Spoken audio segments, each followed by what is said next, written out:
அற்பமான எண்ணியும் வேதத்தை அறிய பயன்படுத்திய இயேசுவுக்கே மகிமை உண்டாவதாக. யாக்கோபு அதிகாரம் 4.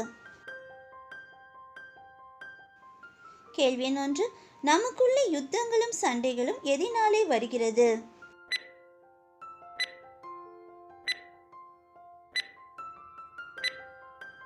விடை: நம் அவயவங்களில் போர் செய்கிற இச்சைகளினால். யாக்கோபு 4:1. கேள்வி 2. என்ன செய்தும் கிடைக்கவில்லை?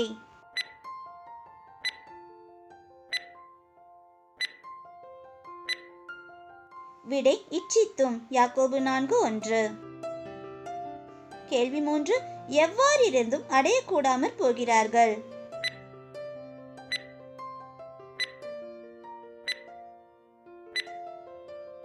கொலை செய்தும் பொறாமை உள்ளவர்களாய் இருந்தும். யாக்கோபு 4:1. கேள்வி 4.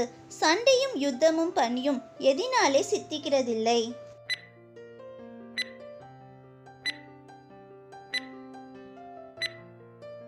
விடை: விண்ணப்பம் பண்ணாமல் இருக்கிறதினாலே. யாக்கோபு 4:2.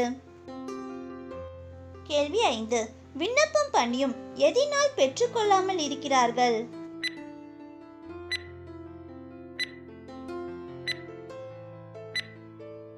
விடை: தகாத விதமாய் விண்ணப்பம் பண்ணுகிறபடியினால். யாக்கோபு 4:3. கேள்வி 6. எப்படி தகாத விதமாய் விண்ணப்பம் பண்ணுகிறபடியினால் பெற்றுக்கொள்ளாமல் இருக்கிறார்கள்?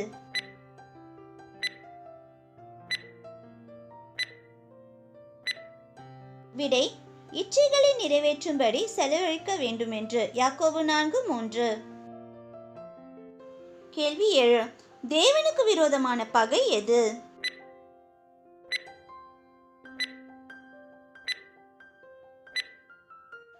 விடை: உலக சிநேகம். யாக்கோபு 4:4. கேள்வி 8. உலகத்துக்கு சிநேகிதனாயிருக்க விரும்புகிறவன் யாருக்கு பகைஞனாகிறான்?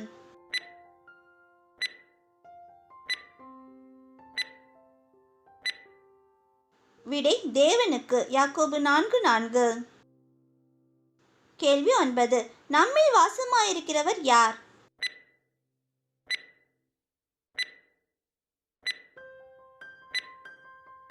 விடை: ஆவியானவர். யாக்கோபு 4:5. கேள்வி 10. ஆவியானவர் நம்மிடத்தில் எவ்வாறு இருக்கிறார்?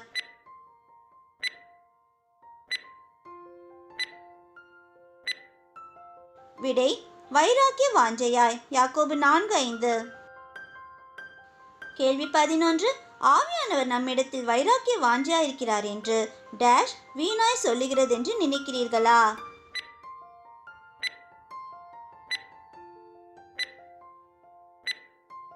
விடை: வேத வாக்கியம். யாக்கோபு 4:5. கேள்வி 12. அதிகமான கிருபையை அளிக்கிறவர் யார்?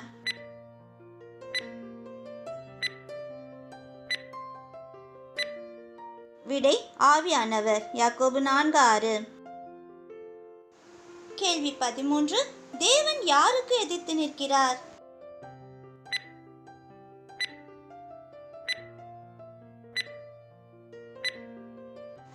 விடை: பெருமையுள்ளவர்களுக்கு. யாக்கோபு 4:6. கேள்வி 14. தேவன் யாருக்கு கிருபை அளிக்கிறார்?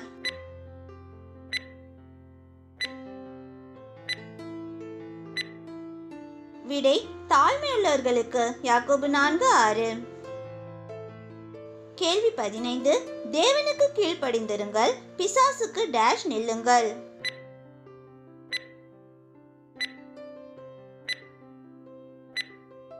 எதிர்த்து. யாக்கோபு 4:7. கேள்வி 16. பிசாசுக்கு எதிர்த்து நிற்கும் போது என்ன செய்வான்?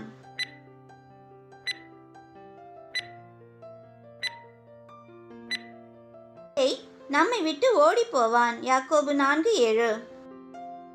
கேள்வி 17.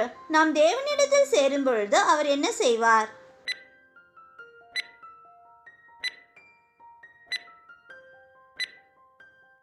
விடை: நம்மிடத்தில் சேருவார். யாக்கோபு 4:8.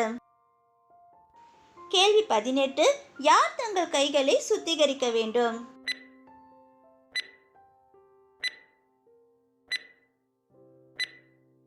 விடை பாவிகள். யாக்கோபு 4:8. கேள்வி 19. யார் தங்கள் இருதயங்களை பரிசுத்தமாக்க வேண்டும்?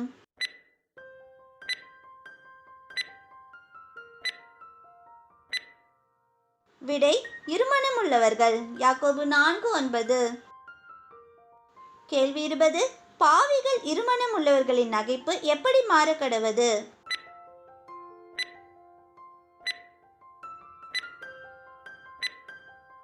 விடை துக்கிப்பாக. யாக்கோபு 4:9. கேள்வி 21. பாவிகள் இருமனம் உள்ளவர்களின் சந்தோஷம் எப்படி மாறக்கடவது?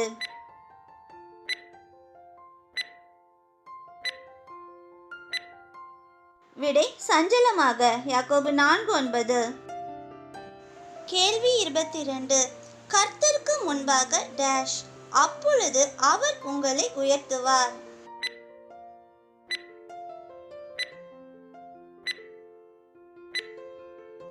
விடை தாழ்மைப்படுங்கள். யாக்கோபு 4:10. கேள்வி 23. ஒருவருக்கொருவர் எப்படி பேசாதிருக்க வேண்டும்?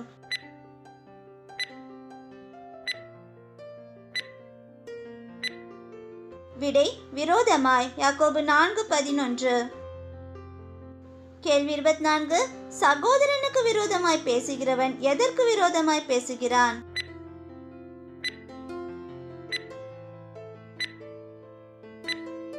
விடை நியாயப்பிரமாணத்திற்கு. யாக்கோபு 4:11. கேள்வி 25. சகோதரனுக்கு விரோதமாய் பேசுகிறவன் எதற்கு விரோதமாய் பேசுகிறான்?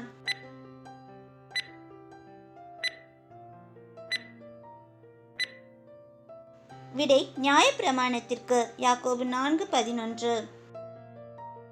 கேள்வி 26. தன் சகோதரனை குற்றப்படுத்துகிறவன் எதை குற்றப்படுத்துகிறான்?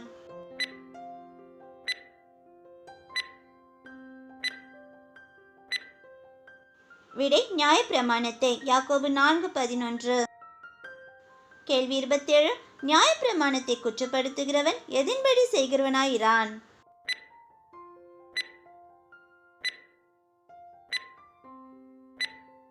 விடை நியாயப்பிரமாணத்தின்படி. யாக்கோபு 4:11. கேள்வி 28.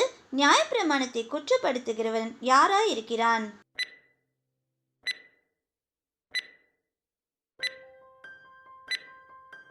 விடை அதற்கு நியாயாதிபதியாய். யாக்கோபு 4:11. கேள்வி 29. நியாயப்பிரமாணத்தை கட்டளையிடுகிறவர் ஒருவரே, அவரே டேஷ் வல்லவர்.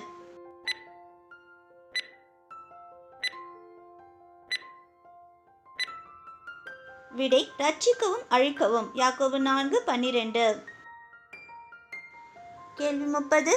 மற்றவனை டேஷ் நீ யார்?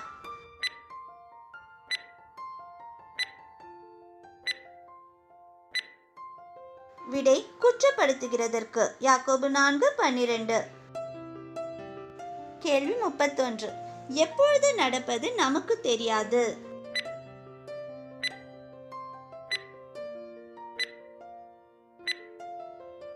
விடை நாளைக்கு. யாக்கோபு 4:14. கேள்வி 32. கொஞ்சம் காலம் தோன்றி பின்பு தோன்றாமற் போகிற புகை போல் இருக்கிறது எது?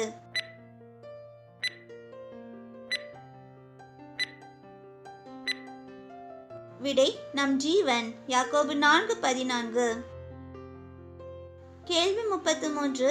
எப்பொழுது இன்னின்னதை செய்வோம் என்று சொல்ல வேண்டும்.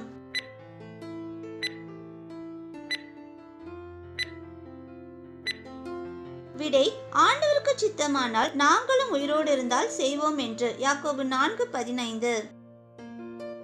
கேள்வி 34. எப்படிப்பட்ட மேன்மை பாராட்டல் யாவும் பொல்லாங்காய் இருக்கிறது.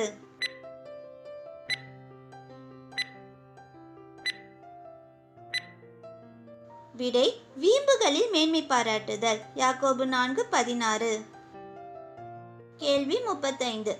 ஒருவன் எதை செய்ய அறிந்தவனாயிருந்தும் அதை செய்யாமற் போனால் அது அவனுக்கு பாவமாய் இருக்கும்.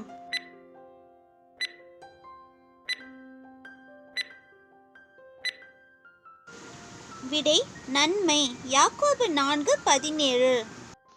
பிரதர்ஸ் சிஸ்டர்ஸ், எங்களோட இந்த சிறு முயற்சி உங்கள் எல்லாருக்கும் கண்டிப்பாக பிடிச்சிருக்கோன்னு நம்புகிறோம். சப்ஸ்கிரைப் பண்ணி பெல் பட்டன் ப்ரெஸ் பண்ணிக்கோங்க. அப்போ தான் வேதாகமத்தை பற்றி நாங்கள் போடுற எல்லா வீடியோஸும் உங்களை தவறாமல் வந்து சேரும். தேவநாமம் மகிமைப்படுவதாக. கர்த்தர் கரம் உங்களோடு இருப்பதாக. ஆமேன்.